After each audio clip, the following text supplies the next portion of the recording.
Halo, assalamualaikum warahmatullahi taala wabarakatuh. Jumpa lagi di channel Indra Edu.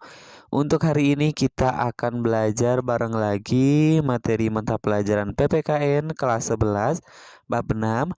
Adapun judul bab 6 itu tentang memperkukuh persatuan dan kesatuan bangsa dalam Negara Kesatuan Republik Indonesia atau NKRI. Adapun subbab pembahasannya yaitu tentang bagian A, makna persatuan dan kesatuan bangsa.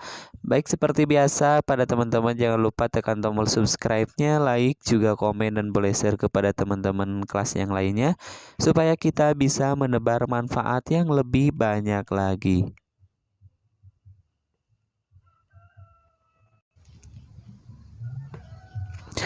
Nah, untuk memahami makna sesuatu, terlebih dahulu harus dipahami dahulu konsep-konsepnya. Demikian pula halnya jika kita hendak memahami makna persatuan dan kesatuan bangsa, terlebih dahulu harus kita temukan dan pahami konsep-konsepnya. Jika kita analisis dalam substansi persatuan dan kesatuan bangsa, itu terdapat sejumlah konsep dan SAR di antaranya. Ada persatuan, kesatuan, bangsa, integrasi nasional, nasionalisme, dan patriotisme. Nah, makna persatuan secara sederhana berarti gabungan dari beberapa bagian menjadi sesuatu yang utuh. Terus juga makna lain dari persatuan bisa disebut juga persatuan berkonotasi disatukannya bermacam-macam corak yang beragam ke dalam suatu kebulatan yang utuh. Sedangkan konsep bangsa di sini yaitu orang-orang yang menghuni wilayah Nusantara dari Sabang sampai Merauke ya. Nah, dengan adanya persatuan bangsa, oleh karena itu persatuan bangsa perlu terus dibina. Nah, terbinanya persatuan bangsa akan melahirkan kesatuan bangsa, yakni suatu kondisi yang utuh yang memperlihatkan adanya keamanan, kesentosaan, dan kejayaan. Nah, manakala kesatuan bangsa tercipta, maka kehidupan bangsa akan aman, sentosa, dan jaya. Dalam substansi persatuan, ya, substansi persatuan. Nah, dalam substansi persatuan dan kesatuan bangsa terkandung makna bahwa kita senantiasa harus bersatu. Sejarah mengajarkan betapa pentingnya persatuan dan kesatuan itu.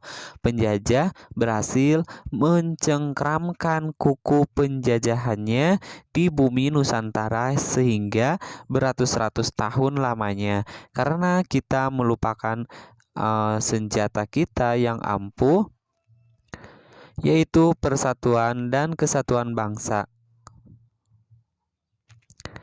Nah, kelalaian kita itu dimanfaatkan oleh penjajah, khususnya Belanda, dengan politik pecah belahnya. Nah, akibatnya kita menjadi tercerai-berai seperti sapu lidi yang hilang ikatannya. Kita menjadi sangat lemah dan mudah dikuasai. Nah, yang selanjutnya adalah konsep kesatuan yang kita anut meliputi aspek alamiah dan juga aspek sosial, di mana aspek alamiah itu meliputi konsep kewilayahan ya, konsep kewilayahan. Sedangkan aspek sosial meliputi aspek politik, sosial, budaya, ekonomi, pertahanan, dan keamanan. Nah, ini adalah kedua konsep dari kesatuan, di mana konsep kesatuan itu adalah aspek alamiah dan yang kedua adalah aspek sosial.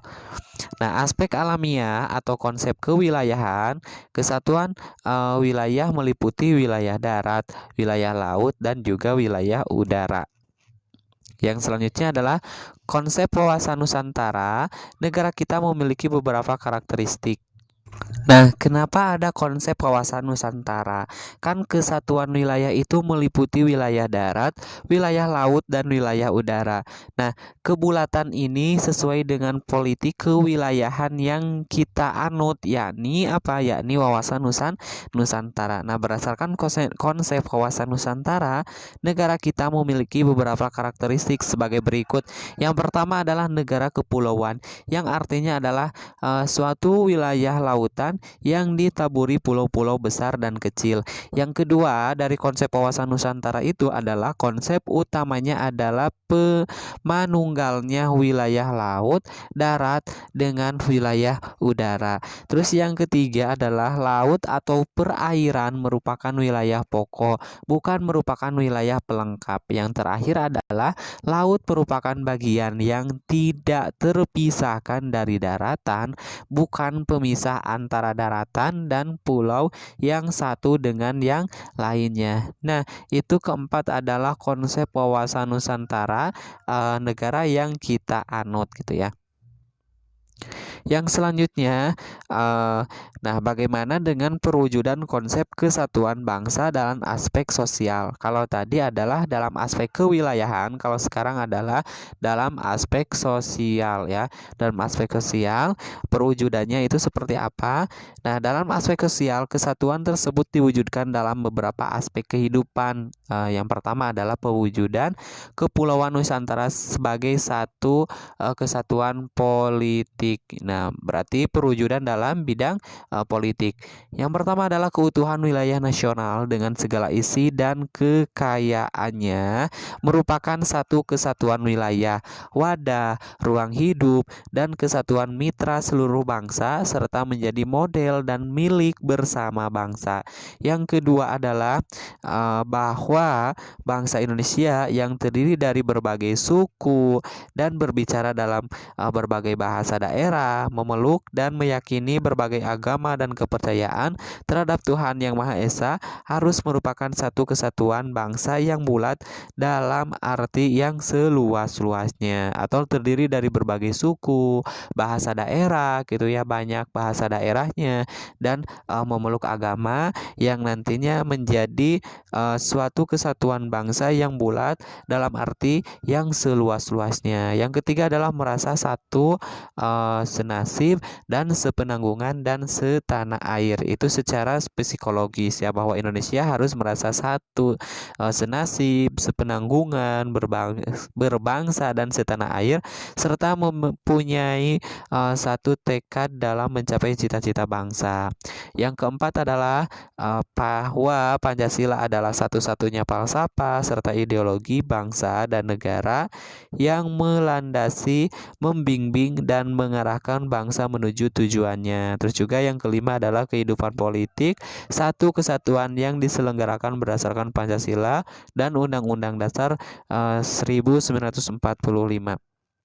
Terus juga yang selanjutnya adalah seluruh kepulauan negara merupakan kesatuan hukum. Artinya bahwa seluruh kepulauan Nusantara merupakan kesatuan hukum dalam arti bahwa hanya ada satu hukum yang mengabdi kepada kepentingan nasional. Yang terakhir adalah kehidupan selalu berdampingan dengan bangsa lain. Maksudnya bahwa bangsa Indonesia hidup berdampingan dengan bangsa lain, ikut menciptakan ketertiban dunia berdasarkan kemerdekaan, perdamaian abadi, dan keadilan sosial melalui politik luar negeri yang yang bebas, aktif, serta diabadikan untuk kepentingan nasional atau diabdikan untuk kepentingan nasional. Yang kedua adalah perwujudan Kepulauan Nusantara sebagai satu kesatuan ekonomi. Yang pertama, kekayaan wilayah Nusantara merupakan modal dan milik bersama, yaitu bahwa masyarakat Indonesia adalah satu.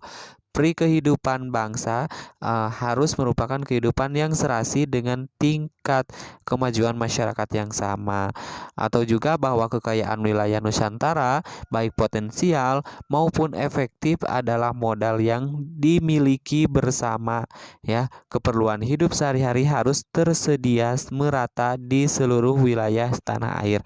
Yang kedua adalah tingkat perkembangan ekonomi harus serasi dan seimbang. Maksudnya tingkat perkembangan perkembangan ekonomi harus serasi dan seimbang, yaitu di seluruh daerah, tanpa meninggalkan ciri-ciri khas yang dimiliki oleh daerah-daerah dalam mengembangkan perekonomiannya.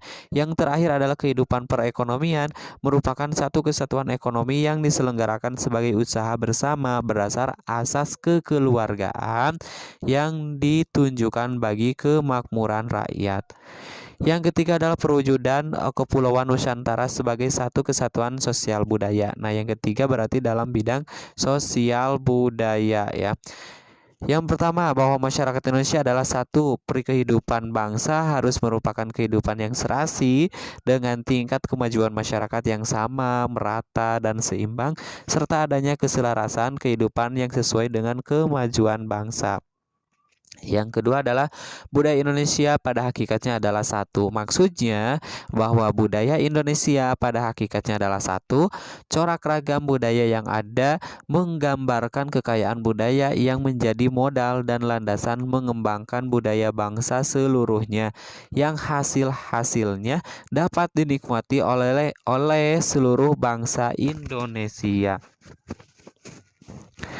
Yang keempat adalah perwujudan Kepulauan Nusantara sebagai satu kesatuan pertahanan dan keamanan. Yang pertama, bahwa ancaman terhadap satu daerah pada hakikatnya merupakan ancaman bagi seluruh bangsa dan negara. Yang terakhir adalah tiap-tiap warga negara mempunyai hak dan kewajiban yang sama di dalam pembelaan negara.